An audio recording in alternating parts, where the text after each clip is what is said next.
intuitive. The slow brain, or system 2, is thoughtful, deliberate, calculating.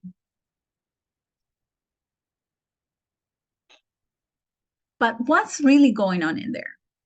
Have you ever wondered? So let's zoom in even deeper into the small apartment and see what's going on. Let's look at the physiology of stress. Looking into the small apartment, system 1, system 2 are in confrontation. Typical. We expected that. But what's going on? When that confrontation starts, the amygdala, this little organ in the base of the brain, signals the hypothalamus to fire up the hypothalamic pituitary axis, which is where the brain and the endocrine system intersect. So at this point, the adrenal gland releases cortisol into the bloodstream, and that triggers a stress response. Intense chemistry. All this is happening in milliseconds, way before there's a chance to think about the reality of the situation. Automatic shortcuts are formed to manage this rush of information. These shortcuts are called biases. Then comes another trigger and another one. Then the brain is overloaded with information, and it must manage the flow of information coming in. And as I explained in review last time, the human brain has a capacity problem. Remember when I explained last time that every second we get 11 million pieces of information coming in? However, we can consciously process only 40 to 50 of these bits. For the brain to manage those 10,999,960 non-attended bits of information, the brain has to build shortcuts. These shortcuts are time-saver strategies to allow humans to reconcile the volume of information coming in and then decide. In other hand, these distort facts, causing inaccurate judgment and twist reality. And this is when biases showed up, unannounced. I say unwelcomed. Simply put, biases are a natural part of human condition, and they can have a real impact on how we define the possibilities and those of others. The topic of unconscious bias can be controversial. Trouble with opinions, politics, assumptions, and difficult interactions. For us to improve in this personal situation that our brain creates, the first step, as we studied before, is to admit that we have biases. When I spoke with you about this before, I spoke about a book that I've been reading and studying, and it's a book published by Franklin Covey. And in there, I found this very important tool. They call it the bias progress model. Because what I would like to share with us is practical ideas, practical tool sets of how to make progress with this situation that our brains are prone to. So they have proposed that there's 4 areas that need to be looked at. The first one is identifying biases. Then the second one is called cultivate connection. This third one is choose courage. And once all those building blocks are put in place, then we can apply it across all of our human connections. For the purpose of today's study, we are going to spend our time on the first section, identifying biases. And I think it's the more complex of all, because there's a lot of building blocks that we have to put together, a lot of concepts. So it's a little dry, but we need to do it. We need to go through it so we can then move on to the more practical areas of this model. So let's go and get more familiar with this concept of identifying biases. And to identify biases, we must first know what is the relationship between our biases and our identities. And understand the basic neuroscience of why this happens, learn some common terminology, and then learn when we are most susceptible to bias traps. And I think that's the key of what we're going to learn today. But to get there, we have to put some building blocks. When talking about how to identify biases, we must take an intellectual pursuit of introspection and build self-awareness so we can look outside of our own experience to consider the experience of those around us. And one of the sources, and at the end of the presentation, I'm going to share with you a document that has sources and links and a couple of other helpful material about this study today. And I want to use this quote, and you're going to find the reference of this book and the quote in that document. It says, identities come first, with labels about why and to whom they should be applied. Second, your identity shapes your thoughts about how you should behave. And third, it affects the way other people treat us.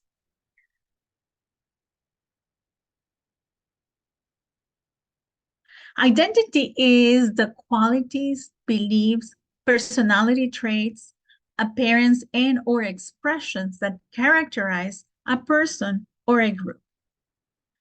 Identity emerges during childhood as children start to comprehend their own self-concept, and it remains a consistent aspect throughout different stages of life. So let's explore our identities. This identity model gives us an idea of how interactive our identity is and how it's always changing. It's very dynamic, constantly being influenced by new components. Our preferences and biases are influenced by what we focus on in that moment that we find ourselves. There are big challenges trying to pinpoint a bias because there is a dynamic symbiosis between our experiences from the past, the present, and a bunch of other components. So just to illustrate it a little bit better, let's mention some of the components of our identity. And I'm going to start with information. One, because I think for us, it's a key element. We have been studying two streams of information. We understand how information affects our beliefs and our reasoning. So whatever we listen to, whatever we read, we hear, we watch, all this continuously shapes our worldview, perspectives, and biases. Then we have education, our field of study in the specific educational institutions that we attended contribute to our sense of self and preferences and biases. And we can go into detail on, each of this, but I just wanted to mention that not only the field of study, but the actual school you attended. And that could be your elementary school, high school, technical school, college. That environment that was in that school also affected your learning, not only your specific topic of learning, but how the people you related to shaped your views too. Next one, we're going to call it context. Identity can change as our situations changes. Where we live, where we work, our religious practices, our situational context at work. Then we have culture, and we have study culture. Elder Tess gave us good studies on this. And also innate traits. Some of us are risk takers. Some of us are cautious. Some are more nurturers. Some are pragmatic. We're all have innate traits that also contribute to biases or to the way that we see circumstances and situations. Then we get to our experiences, what we have learned from life. And we put all these components together and we say, that gives us a clue of how an identity, my identity, forms. But notice in this depiction that each of these components that complement or that form my identity, it's being depicted with a two-way arrow. So what comes in, what comes out is ever changing. These elements influence our identity, and our identity influences them back. And in that space, if we can call it a space, because this is a virtual, this is a model, in these moments or these spaces is where biases hide or are created. And as we are aware of this in a graphical way, I think we can pinpoint better how things hide underneath our thoughts and our experiences.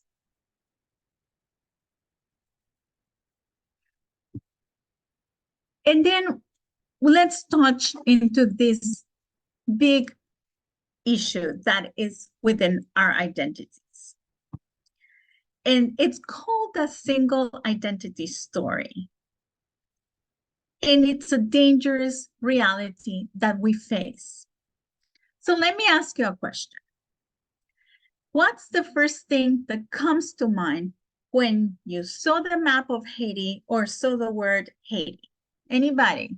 The first thing that popped into your mind? War. War? Exactly. Anybody else?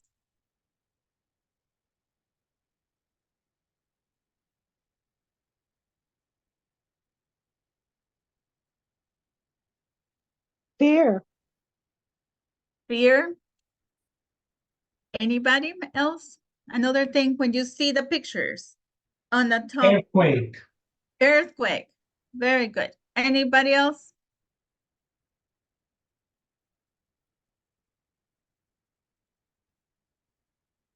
Other things I would say, poverty, lack of education, small country with no resources.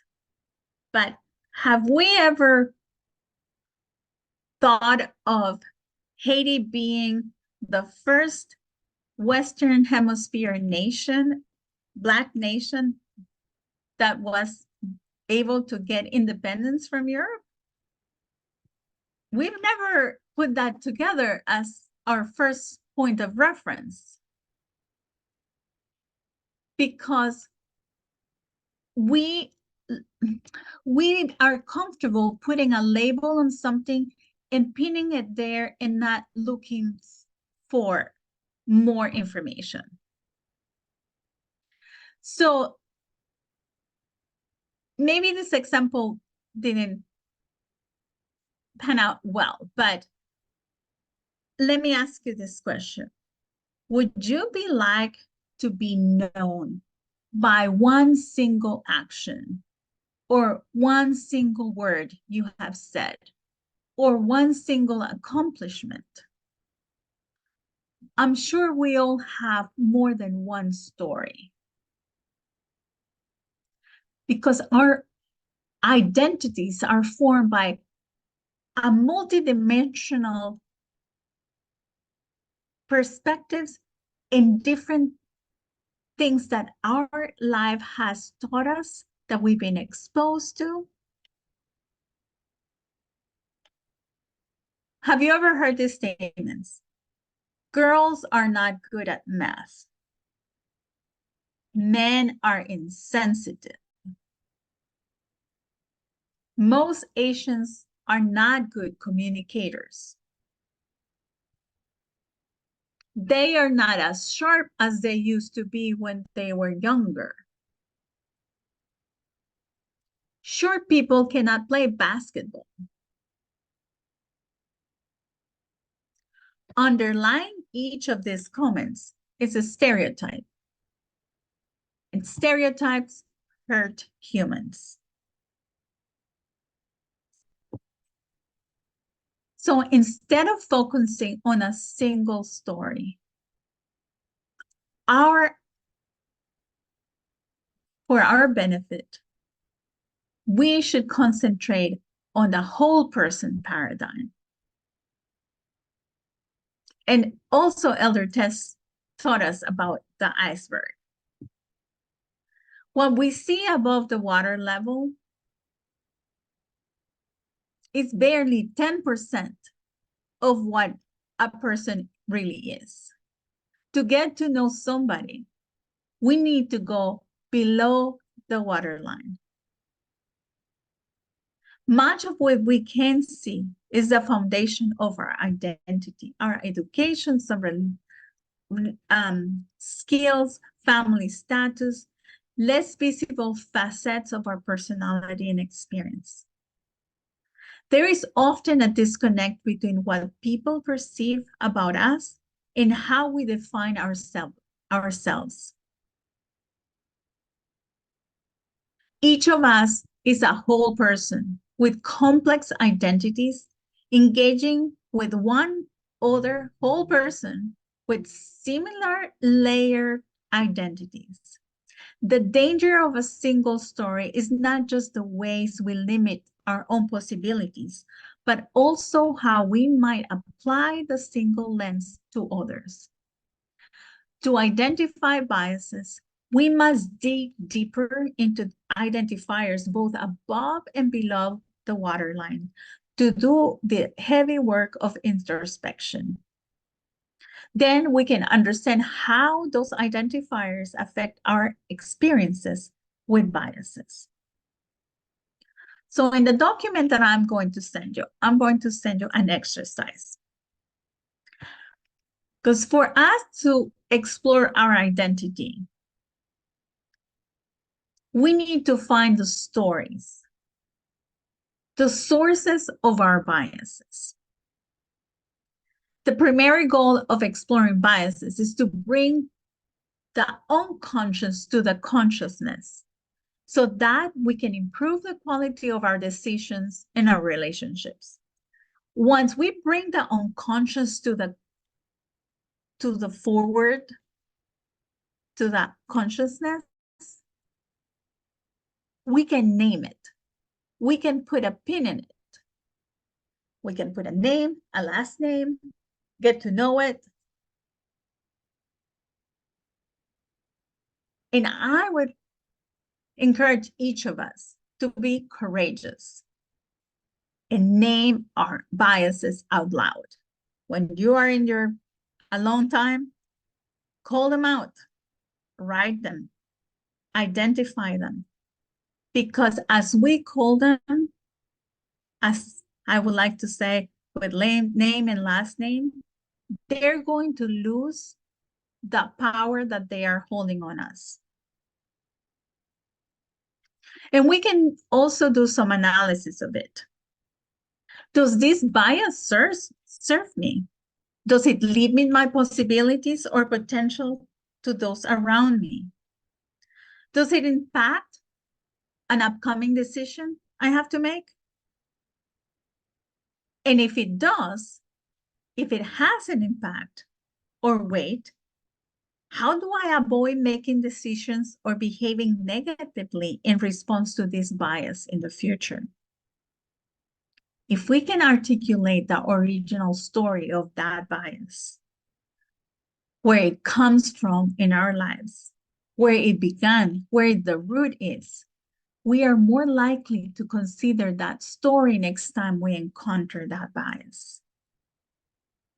So I'm going to share this exercise with you, and I would encourage to take some time. And it's very interesting. It's about writing 10 I am statements. And you follow the directions, and you will see how things pop. I like to explain it this way. And this happens to me when I'm studying or reading, that as I go farther in a study, then I picture in my head, like the words become like 3D, like they have dimension. They're gonna pop out. You're gonna be able to see things that you didn't see before. And you can start with 10 simple I am statements. I would say, don't even think it much. Just take a notebook and write, I am this, I am that. 10, the first things that pop to your head. And after you have created your 10 I am statements, then go through the steps of analyzing and finding the origin of the story of those I am statements.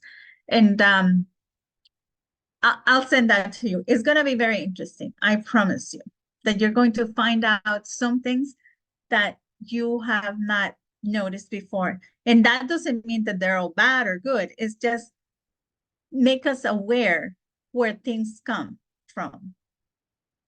So let's continue. Let's dig a little deeper in understanding the neurosciences in some common terminology as we move forward in this model, the progress model, that we are trying to learn how to identify biases and where do they hide.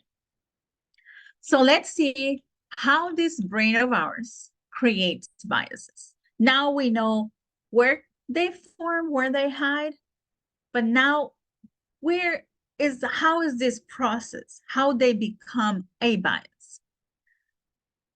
Remember what we said at the beginning, that biases are shortcuts. And it's how our brain processes all the information coming in at us through our day. Because if there's not this filter, we would be paralyzed for the avalanche of information coming all at once.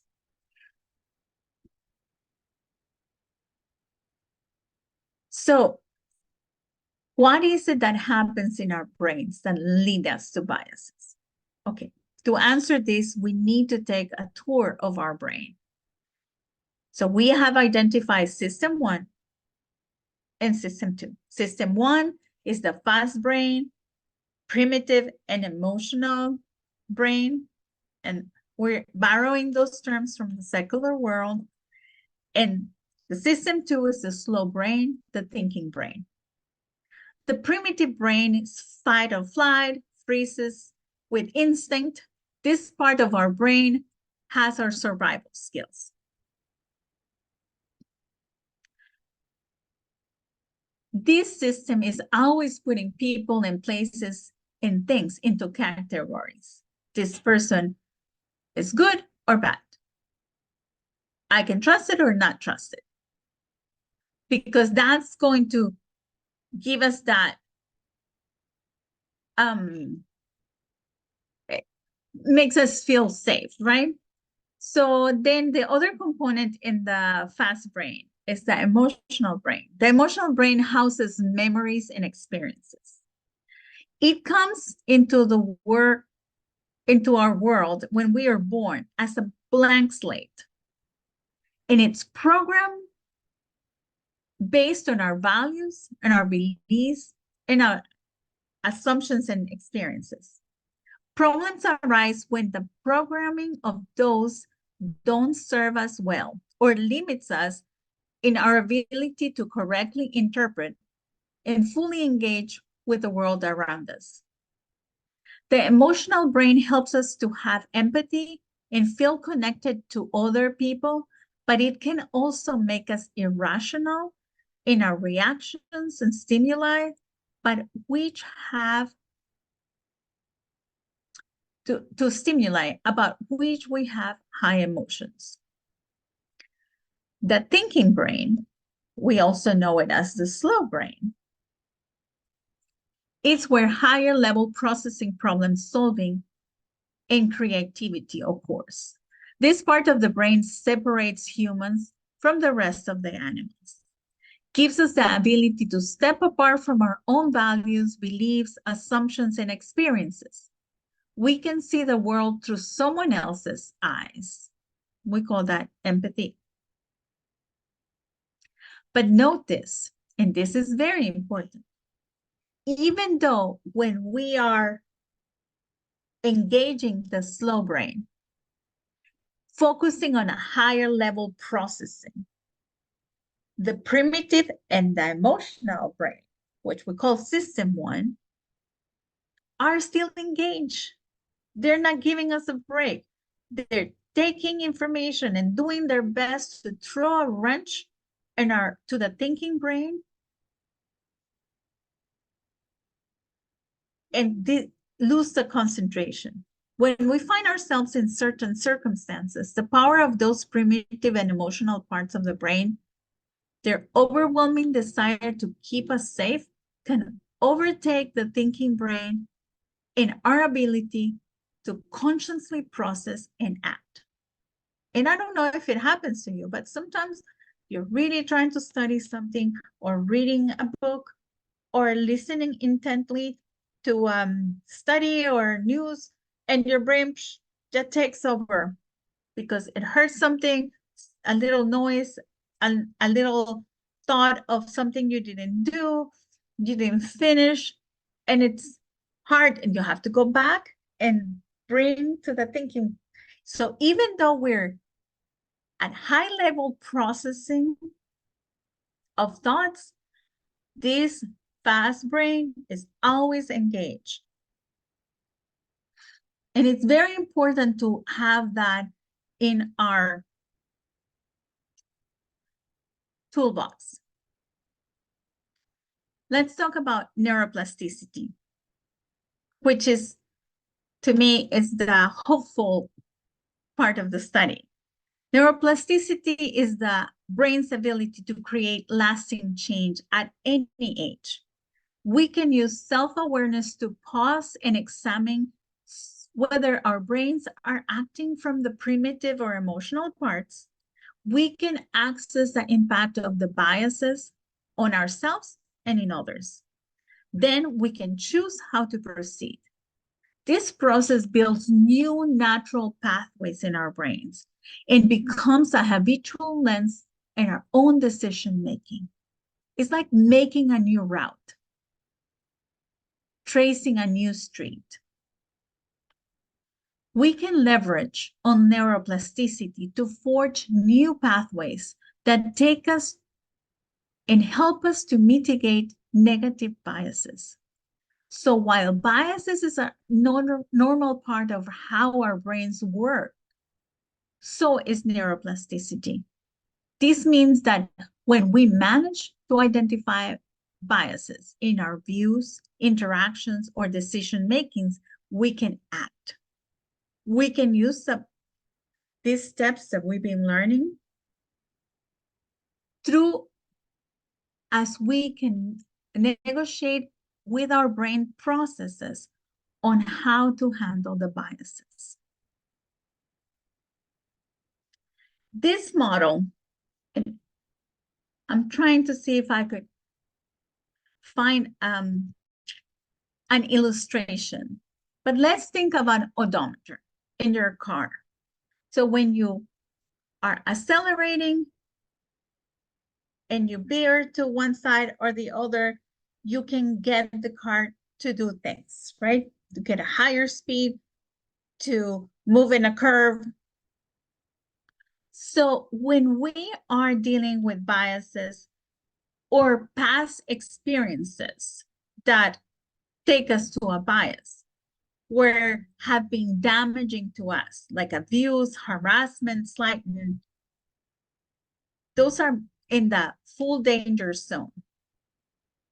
And then in the middle, we have what's the limiting zone, things when we have been felt ignored and or just tolerated. Then the high performing zone is when we feel respected, included, and valued. And if we have been able to identify how we felt in the high performance zone, and we find ourselves dealing with things that are going to be taking us to the damaging zone, we can lean into what we know is the high performance zone, something that has taken us to a thinking pattern that creates an environment of respect, inclusion, and value. And that's how we're going to create these new streets. That's how neuroplasticity creates this new way, these new patterns of thinking or processing data coming in and coming out. Let's see if we can do a better visual example. Many of us would say that our beliefs are factual. But of course, our perceptions are not always right. So let's look at this. If I ask you, picture in your mind, how large do you believe the US is geographically compared to Africa? Think about the maps you've seen and the one that we're seeing in front of us. Is it significantly larger? Is it about the same size? Is it way smaller? Now picture China, India, the UK. How big are they? We know that China and India have some of the highest population densities in the world. Most people drastically underestimate the geographical size of Africa because of how they feel about the continent's prominence in the world and oversight the facts of the size of the continent. Because if we cut dimensionally all these states, all these countries, and put it inside the continent of Africa, we even have a little bit of space left over. Bias traps are circumstances in which we are more susceptible to lean into biased thinking. Understanding them ensures we can recognize and avoid when necessary. Our brains are supercomputers, and they have a capacity problem, as we have outlined it before. Cognitive shortcuts allow us to handle that difference. And we're going to understand a little bit more on how, I know we cannot get a pair of scissors every time and try to piece together the continents or ideas. This is just an example. We don't have the time to measure all the dimensions and say, okay, this is bigger problem than this, that. All these concepts we're studying occurred in milliseconds in our brain. But there are some things that we can do to recognize the traps we fall onto. So I'm sure we have heard that there are many different types of biases. In fact, they say it's 182 biases. Some books say 180 plus. But we don't have time to concentrate on all of them. Plus, we are not neuroscientists. We are just humans trying to learn how to identify biases and how to live a life of equality.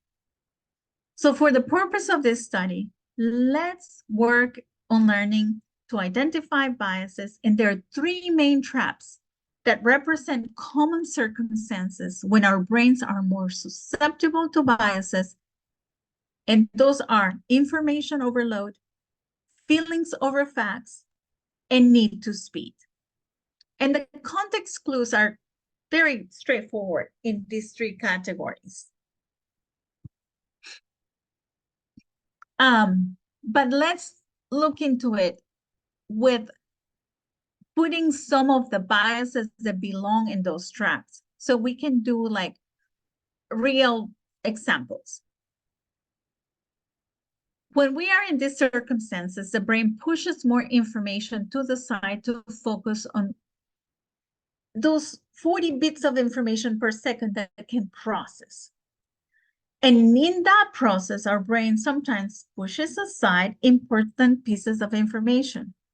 When we are overwhelmed, highly emotional, or rushed, and I don't know about you, but that happens many times a day, every day, our brain is more likely to lean into these shortcuts. So let's define each of these bias traps in more detail and align them to specific biases that can occur under each circumstances. Information overload. And it's kind of self-explanatory. When we face an overwhelming amount of data or input, we are at risk of this trap. Our brains have learned to automatically filter much of the information coming in, even the bits that might be useful. For example, if we have 100 resumes to go through, we might be more likely to lean into biases to help us to make a fast assessment. Examples of cognitive shortcuts that occur in information overload are confirmation bias and anchoring bias. So what is confirmation bias? It's the idea that we tend to seek information that supports our beliefs, our existing beliefs. It's a way to filter and focus. For example, when we want to catch up on the news, do we watch all available outlets and read all available information, like if we were the investigating reporter? Or as Elder Parminder told us, so many outs about washing up powder, but the brand that he buys is still the main brand, because we go and we do a shortcut of all the information. We get to the supermarket and there are all these brands in front of us. But we have seen the Tide commercials so many times, we're just gonna pick up Tide. Who has time to read all the fine print? That's confirmation bias. Interestingly, research suggests people experience genuine pleasure, meaning a rush of dopamine, when processing information that support their own beliefs. And I found that interesting. They say that we feel euphoria when we make a decision based on what we already know in our experience that is the best. So we think we bought the best pair of shoes because we know Nike is the best, and we buy a pair of Nike shoes and we're like so excited. Just because it confirms our thoughts, our ideas. Let's look at the other bias that hides in information overload. Anchoring biases is the idea that we rely on the first piece of information we see to make a decision. Anchoring biases is evident in first impressions. We make a multitude of judgments about people's characters, intellect, ability, and so forth just for a few seconds in meeting them. Actually, in 7 seconds. Let's think back to that example of the iceberg. We know that there's more to each of us than the first impressions. What's above the waterline is barely 10%. And we also learn that we need to learn or investigate more than one story.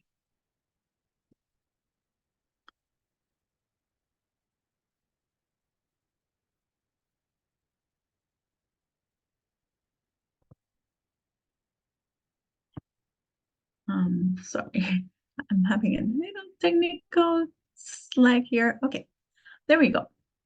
So let's go to the next bias trap, feelings over facts.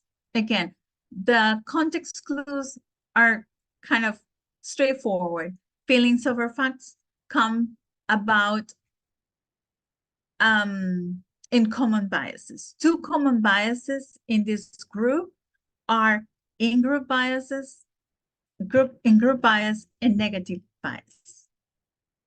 In-group bias is our tendency to favor people we like or those that are like us, while excluding those who are different. And we all have experienced this. There's types of personalities that you feel more comfortable with, this kind of people. But this also happens with other characteristics of humans. We favor people that look like us, people that sound like us, even though if we don't think so, we do. So that's when feelings over facts comes to relevance to give us an awareness that this might be hiding in there. Then we have another bias that can hide in that trap, negativity bias, is when we are more powerfully affected by negative experiences than positive ones. And that has a lot to do with life lessons, things that we've been through. And then we could say, well, every time I go to that restaurant, the food is too salty. And that's a negative bias we have towards an establishment. But we do that also towards humans. Our last trap we're going to review today is the need for speed.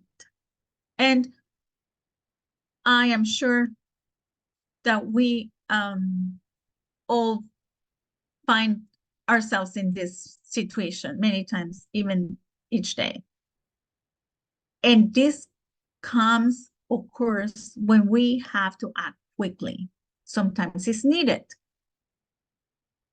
Often these time savers that we call time savers are based on bias and can be simplistic, self-centered, and even counterproductive. 2 common biases under this trap are attribution bias and sunk cost bias. Attribution bias is the idea that we judge others on their actions, but judge ourselves in our intent. If I make a mistake, I have very good explanations for it, and I know my intent was good. I didn't mean to do that in a bad way. I didn't mean to offend you, because my intent, you need to trust me. I'm a good person. But if a colleague or a fellow friend, somebody that we share in the fellowship, or our family members makes a mistake, we know they're fundamentally flawed, disorganized, they're careless, they're uncaring, they're very selfish.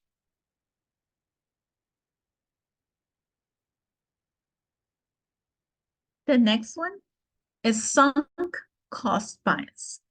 Is our tendency to continue our current course of action because we have invested time, money, energy on it. We've been in this relationship for a long time. We have this friend, and this friend, it's toxic, but it's our friend, and we've been friends forever. And I'm going to put up with all these things. But if somebody else comes that I have barely known and treats me half as bad that friend treats me, I would not put up with that, because I've already invested so much in this other friendship. I am willing to let go these flaws. So now we have looked these 3 traps with attached biases on each of them. And it's giving us more a perspective of how we can analyze biases. And I'm sure we can go and read more about different biases and come up with more, even in those 3 traps. Okay, so we got to this point. We can name our biases. We have been courageous to put name and last names on it. We have said it out loud. We have done our 10 I am statements, and we have identified what's above the waterline, what's below, how we see people, how they have seen us. We can recognize some traps, but what to do now? How do we get there? So a very important practice for us to take inventory of us, of our brain processes, is to embrace mindfulness. And I like this quote: almost everything will work again if we unplug it for a few minutes, including you. So this is what mindfulness is. Mindfulness is one of the most critical skills required to identify bias in ourselves and in others. Our minds are incredibly prone to wandering away from what's happening in the present moment. We spend almost half of our day thinking about something else other than what we are actually doing. Without mindfulness, decisions become automatic. We often categorize people in binary terms like good and bad, important or unimportant, adding value or wasting time, right or wrong. So what is mindfulness? What does it have to do with, and how can it help us mitigate biases? Mindfulness is the state of mind achieved by concentrating our awareness on the present moment, focusing on our feelings, thoughts, and senses to better understand how to engage with others and how to react to stimuli. What we are trying to achieve with mindfulness is creating a pause between information coming in and our emotional reaction to that information. Strong mindfulness practices help us become more conscious of our own thoughts and feelings. So here's some strategies how to strengthen our mindfulness muscle. Let's set apart time to practice mindfulness. And if we're uncomfortable with the term, we can use other terms to say it. Take time to think. Pause and describe how you're feeling. What is this problem that you're dealing at the present moment? Try to take time away from technology. Set apart some time every day, even if it's 5 minutes, 10 minutes. Pre-plan your day. Pre-plan your activities. Even pre-plan how you foresee a difficult situation. You have a difficult encounter with somebody today, let's say. pre-plan. If you think there's going to be a chance that, or you already feel that you have biases towards this human or a situation, plan a strategy of thinking.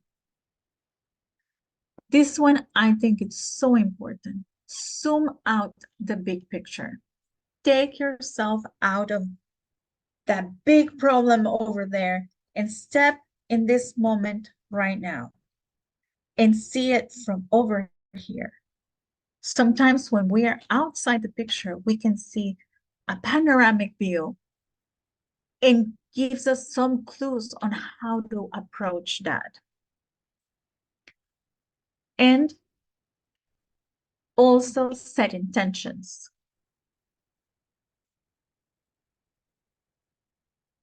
Put some guidelines or guardrails in your heart, in your mind, in your thoughts. And I'm going to then quote what Elder Parminder said as his pointers for this. And I think they overlap very well with the ones from the progress model. His counsel for us in order to be careful with the biases and fall into bias traps is to take time to make decisions. Ask yourself, is there a better option? Be vigilant, because remember, biases come unannounced. They come and they pop when we least expect it. The unconscious bias are like a thief. They come and take our energy and our ideas, and we are left with just the fast brain in that split second to make a decision. Say that word that we didn't intend. Act in a certain way we didn't. Give a look to somebody that it was just because we didn't take time. We were not vigilant at those traps. Do your own research. Even on this topic, don't take my word for it. Do your own research, introspection. Look into this. Don't take it lightly. Don't take it like, oh, okay, and nice to hear this, but this is life and death material. Examine yourself each time you engage into a new relationship.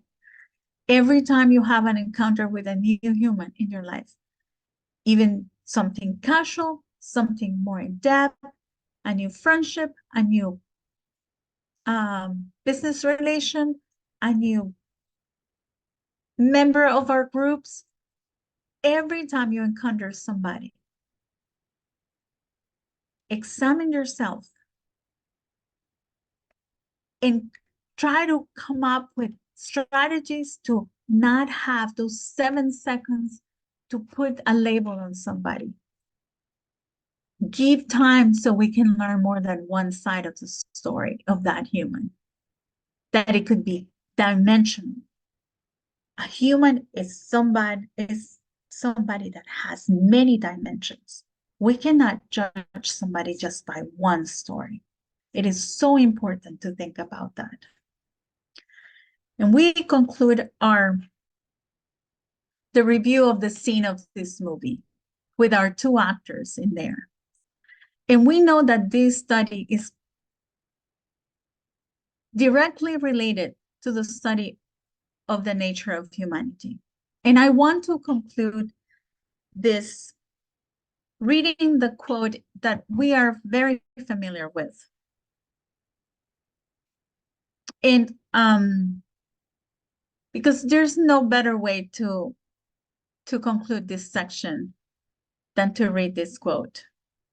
And I do it with all reverence and desire that each of us take these words to heart.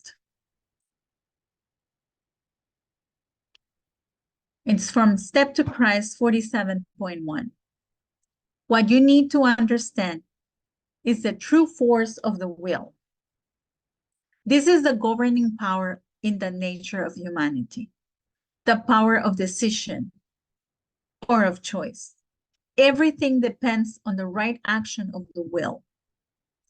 The power of choice God has given to humans is theirs to exercise. You cannot change your heart. You cannot of yourself give it to God, give to God its affections, but you can choose to serve God. You can give God your will. God will then work in you to will and to do according to God's good pleasure. Thus, your whole nature will be brought under the control of the Spirit of Christ. Your affections will be centered upon God. Your thoughts will be in harmony with God's. And that is my prayer for all of us today. I'm going to close with prayer, and then we can open for questions or comments.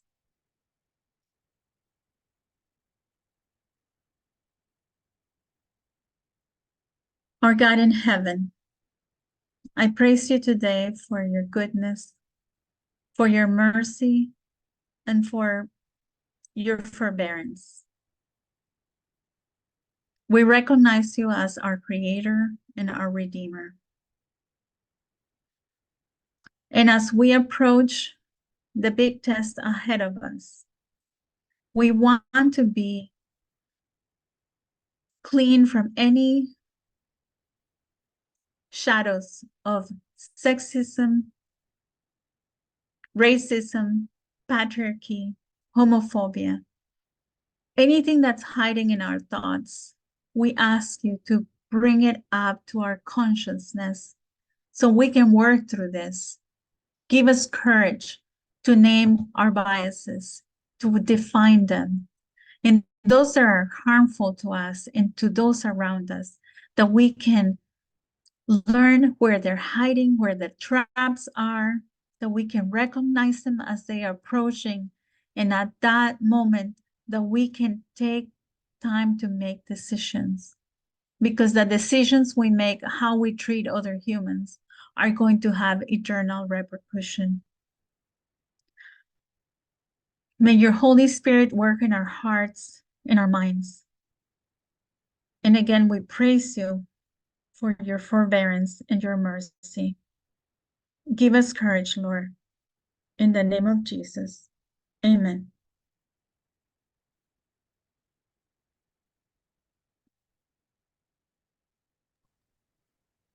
Great study, Isabel. Thank you so much. Yes, thank you. It's very good. Reminding us again about all the things that Arminder has gone over in the past. Yeah, I think it's amazing how all this in one presentation, if you unpack it, there's so much to learn. We all know that. We're aware of it, but it's always still amazes me how blessed we are with so much that we have been given by Elder Tess and Elder Perminder.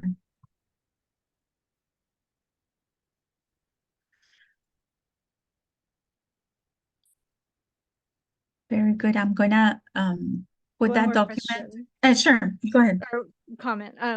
So I think this is really important right now, the agitation of the Sunday law. We're being bombarded with disinformation and events all over the world that are stirring our emotions. And I think this is a part of the design of the enemy, to get God's people off track, out of slow brain thinking, to screw up as much as possible, to react in ways that reveals biases and character that hasn't been maybe fully dealt with. So it's important that we fully deal with our character so that there can't be any hooks upon which not just doubts, but just any snare that the enemy wants to work upon us, we've fully dealt with.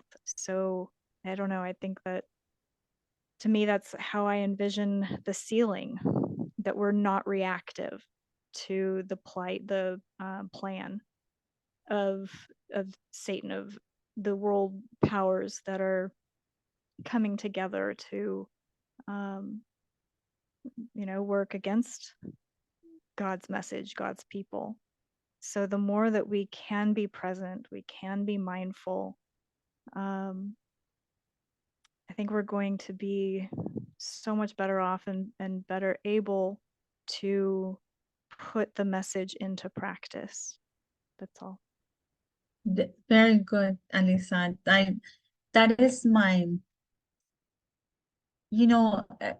kind of like I have this burden in my heart, and it's with me, beginning with me, and that's why I have like this desire to share this topic, because it might not look like a prophetic study, but it's the practical of how we're going to face the test.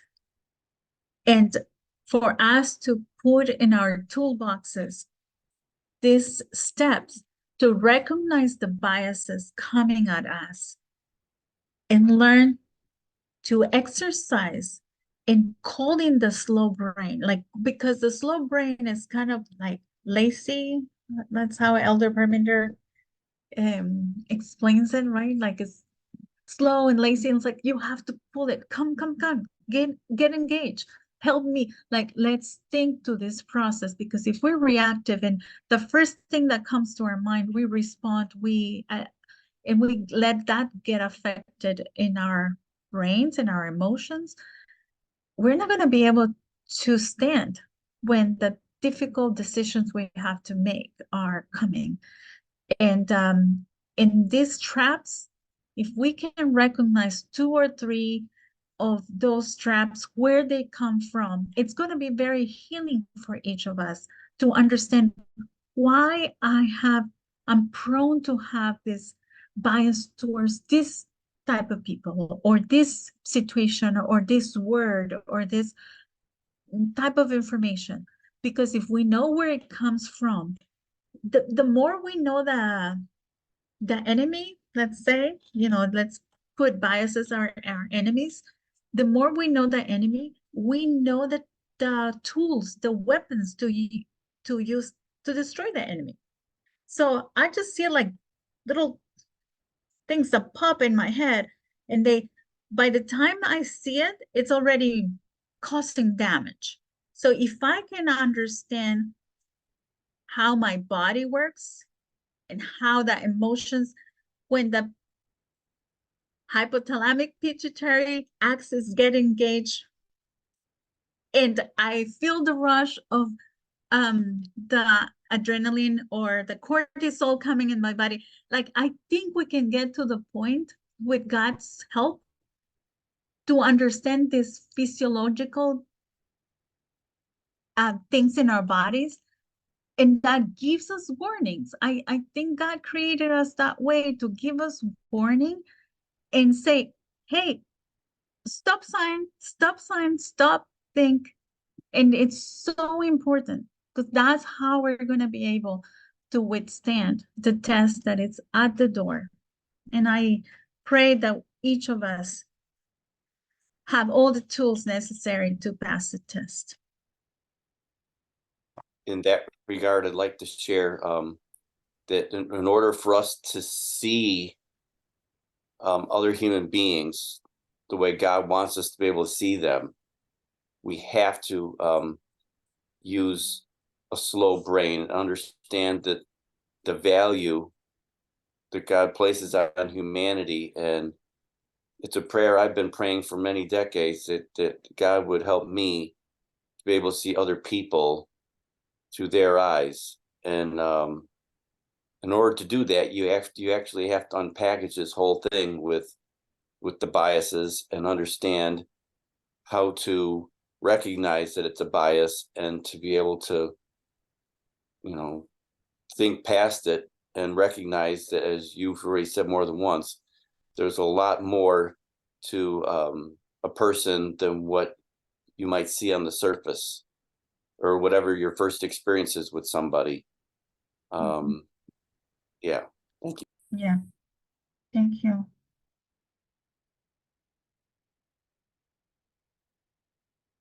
Very good. Well, I'm grateful for what is it called? The neuroplasticity? Neuroplasticity, yes. Yeah, of the brain. Yes, praise God. You know, at learning how to unlearn, and after many, many, many decades of living life in a certain mindset, and then we're given the message of equality, we're learning about biases, we're learning about conservatism and ideology. That's a lot to basically change your ideology. And I marvel at how we have been able to do that within our movement. Everybody's at a different level, at a different pace, but because my brother and my father refused to change their ideology. Elder Tess mentioned a friend, SDA friend, who refused to change his ideology about feminism. And she said, I knew there was nothing more I could do. And I just really was taken aback at how remarkable it is that we are willing to do that work. And it's painful. And sometimes you mess up. And it's also a lifetime of work, but it's also going to take us the rest in heaven to get it all done. But our progress is, our goal is, and our desire is that work. And I think that's where giving each other grace and patience as each of us unpack these things in our lives. And not everybody knows the story of everybody's life. So Exactly. to keep that in mind too. But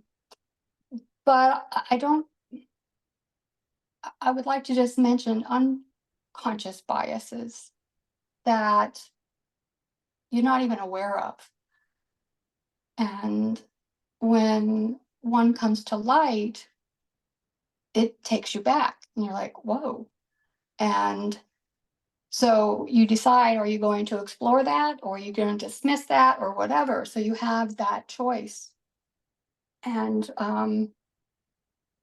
so I was doing some work around the house one day, and the sunshine was coming in through the door or window in a certain way, and I was in the right location at the right time. And I looked up and I saw this cobweb.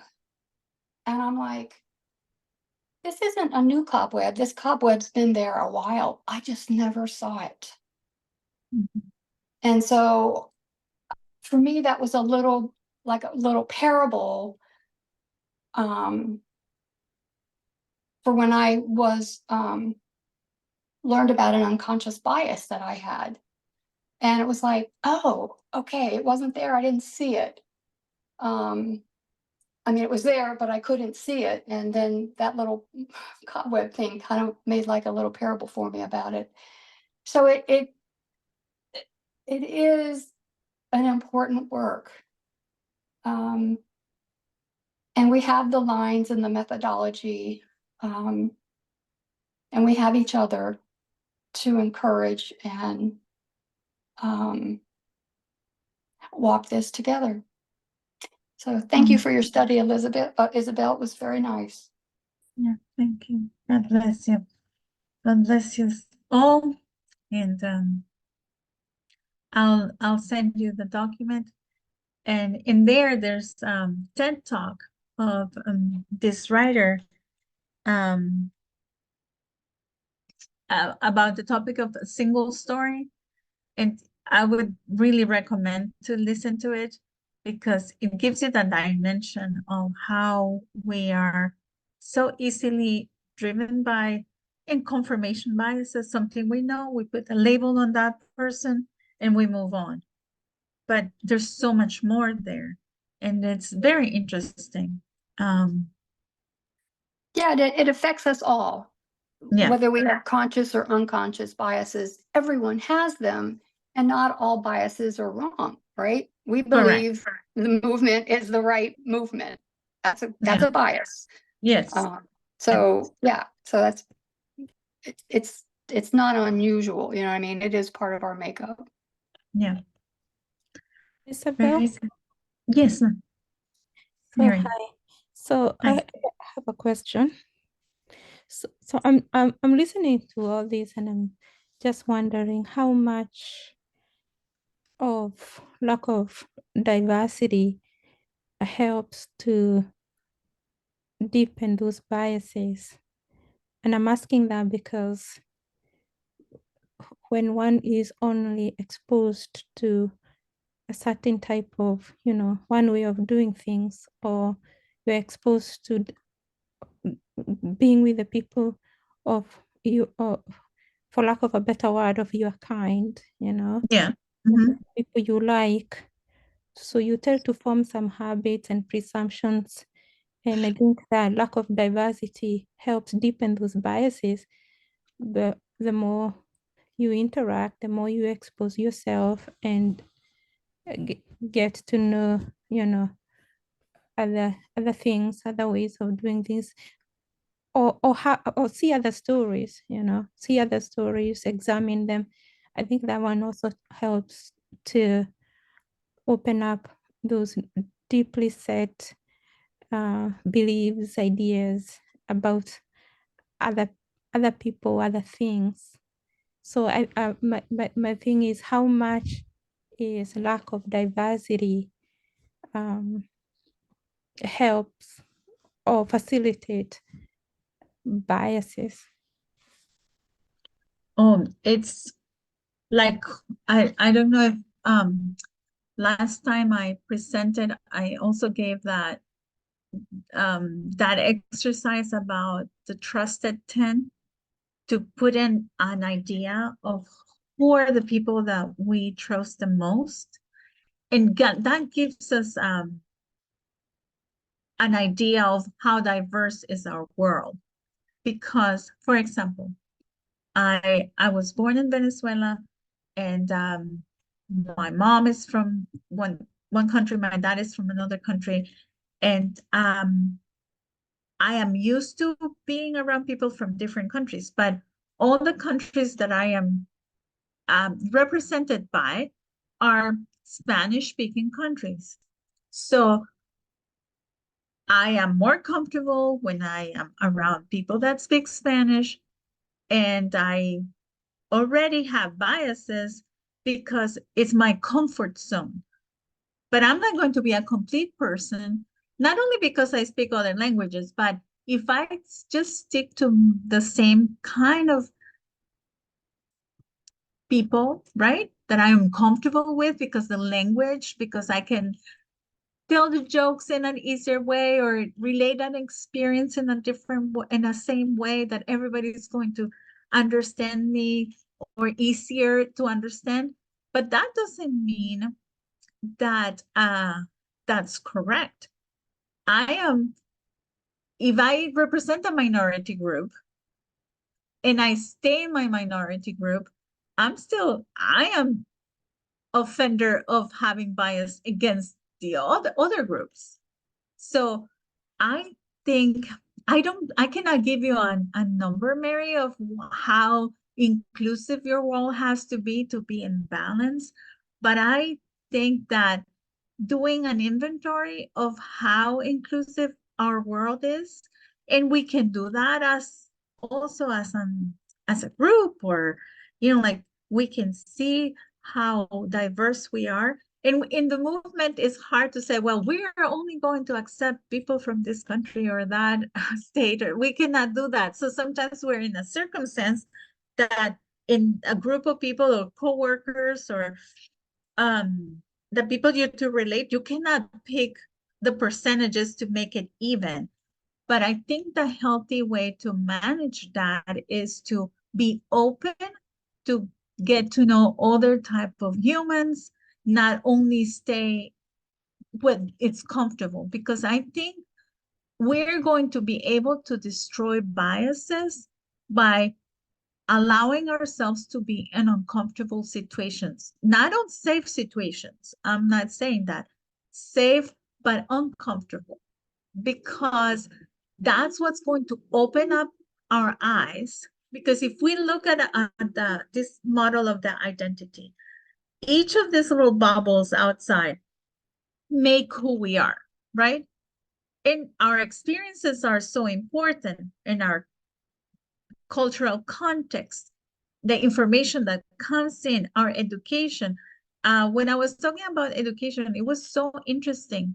Not only the subject, like I mentioned, is like people that go to different schools, they acquire the culture of that school. And that's why, for example, in corporate America, you see a lot of people that are from Ivy League schools, or let's say there's a manager comes in, the director of this division, and they went to Yale, and they're going to hire everybody when they see a resume or they have a candidate. Anybody that went to Yale is going to be their first choice. And what's going to happen to that department is going to be a bubble. Everybody that's going to work in there, if they want to just pick somebody from the same school, they're going to have the same culture, the same tendencies to make the same decisions. And it's not going to be a diverse group. It doesn't matter how many countries or languages are represented in there. If they all came from the same kind of school or the same school itself, they're going to be in a bubble. And for us, if we are brave, and for me, I live in this country, but I'm from a different country, right? I represent a different country. I need to expand my horizons. I need to get exposed to people that are different than me, that speak different than me, that have different experiences than me, to make me a whole citizen of where I live. If I stay in my bubble, is as damaging as somebody from the bigger group discriminating against me. So it goes both ways. Does that help you a little bit? Yeah, that is a good explanation. I was asking that in connection to, diversity, inclusion, and equality, and how it helps us to learn about the other person, and more so ourselves, and help take out some of that biases that are embedded in our thinking. Yeah, and you see a lot of cultural groups that migrate to different countries, and they stay within their I'm not judging that, because I know it's comfortable, but not integrating into your bigger group also brings problems to us as a society, because then we create all these little silos, all these little bubbles. And diversity and inclusion are successful when we are all willing to be uncomfortable and learn from each other.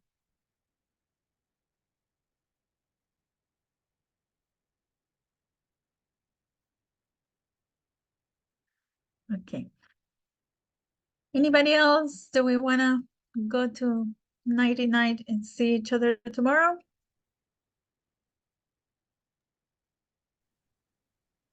Yeah, that'd be a good idea. We'll get a good night's rest and see each other again, and the next presentation. Thank you for this presentation, giving us a lot to think about and chew on in the meantime. I'll send you the homework. Okay. Thanks, Isabel. Good night, Thank you everyone. Happy very much. Sabbath. Hi, Carol. Happy Good Sabbath, night. everyone. Happy Sabbath, Sabbath. everyone. Yes. Good Thank night. you, Isabel. Thank you so much. Happy Sabbath. Bye, all. Thank you. Good night. Happy Good night, Sabbath. everyone. Happy Sabbath. Mhm.